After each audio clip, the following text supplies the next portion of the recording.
గత 10 సంవత్సరాల బీఆర్ఎస్ పరిపాలనలో ఈ రాష్ట్రంలో ఇందు లేదు అందు లేదని సందేహం అవ్వలేదు. ఎందెందో వెతికినా అందందు బీఆర్ఎస్ పార్టీ వాళ్ళ యొక్క అవినీతి కనిపిస్తుందని మేము చెప్తా ఉన్నాం. అట్లాగే ఇవాళ కేటీఆర్ గారు మనకు తెలుసు, ఒక ఈ రాష్ట్రంలో పెద్ద ప్రాజెక్టులు నిర్వహించినటువంటి కాళేశ్వరంలో అయితేంది, ధరణిలో అయితేంది, ఉద్యోగస్తులు అయితేంది, దేంట్లో చూసినా వాళ్ళ అవినీతి కనిపిస్తూ ఉన్నది. అయితే ఇదే ప్రాంతంలో ఇవాళ మనం నిలబడే ప్రాంతంలోని ఈ కార్ రేస్ అని చెప్పేసి ఒక కొత్త ప్రాజెక్టును తీసుకొచ్చాడు. ఆయన స్వయంగా నేను ఈ మధ్య కాలంలో చూసాను ఫేస్ టు ఫేస్ ప్రోగ్రాంలో. అవును, నేను 55 కోట్ల రూపాయలు ఇచ్చాను, ఫస్ట్ టైం ఏమి లాభం రాలేదు, ఏదో లాభం వచ్చిందని చెప్పేసి కన్ఫ్యూజ్ స్టేట్మెంట్ ఇచ్చాడు. నిజంగానే ఇలా కేటీఆర్ గారు ఎలాంటి అవకతవకలకు పాల్పడకుండా ఉన్నట్టయితే విచారణకు సిద్ధంగా ఉండాలి.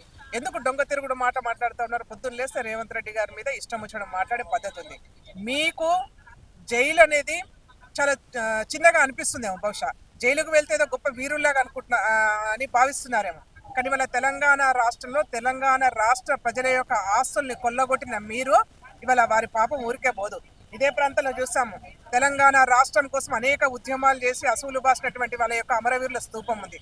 వాళ్ళ ఆత్మలు శాంతించాలంటే ఈ తెలంగాణ రాష్ట్రంలో ఎవరైతే తెలంగాణ ప్రజల యొక్క ఆస్తులను కొల్లగొట్టినారో తప్పకుండా శిక్ష అనుభవిస్తారు. రేవంత్ రెడ్డి గారి నాయకత్వంలో ఈ రాష్ట్రంలో ఊరుకోమని చెప్పేసి అనేక మంది చెప్పి ఇవాళ కూడా చెప్తా ఉన్నాం.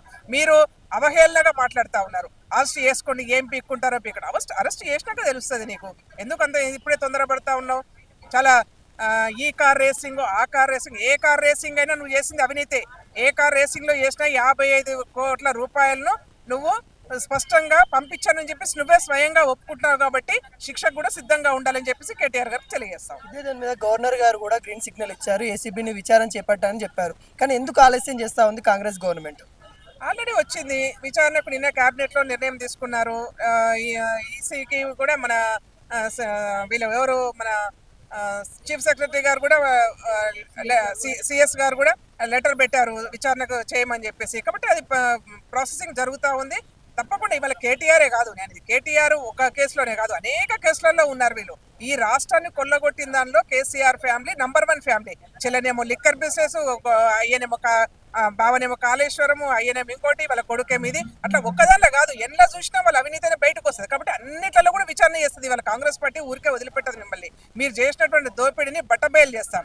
మీరేదో తెలంగాణ ఉద్యమ ముసుగులో జై తెలంగాణ అనగానే అన్ని సమస్యల పరిష్కారం అయితే అనుకుంటున్నారు. కానీ తెలంగాణ రాష్ట్రాన్ని ఇచ్చింది కాంగ్రెస్ పార్టీ. తెలంగాణ రాష్ట్ర ప్రజలకు కాంగ్రెస్ పార్టీ తెలంగాణ రాష్ట్రం యొక్క ఫలితాలు ప్రజలకు అందాలనుకున్నాం. కానీ మీ కుటుంబానికి అందే చూసినావా, అది దౌర్భాగ్యం మాది. కాబట్టి తెలంగాణ రాష్ట్రంలో ప్రతి ఒక్క పౌరులు బాగుండాలని కోరుకుంటున్నాం. తెలంగాణ రాష్ట్రం దేనికోసం అయితే తెచ్చుకున్నామో ఆ ఫలాలు ప్రజలకు చేరవేసే ప్రయత్నంలో వీళ్ళ కాంగ్రెస్ పార్టీ ఉంది. దోపిడీ చేసినటువంటి కల్వకుంట్ల కుటుంబాన్ని కటకటాలకు పంపించేది ఖాయం.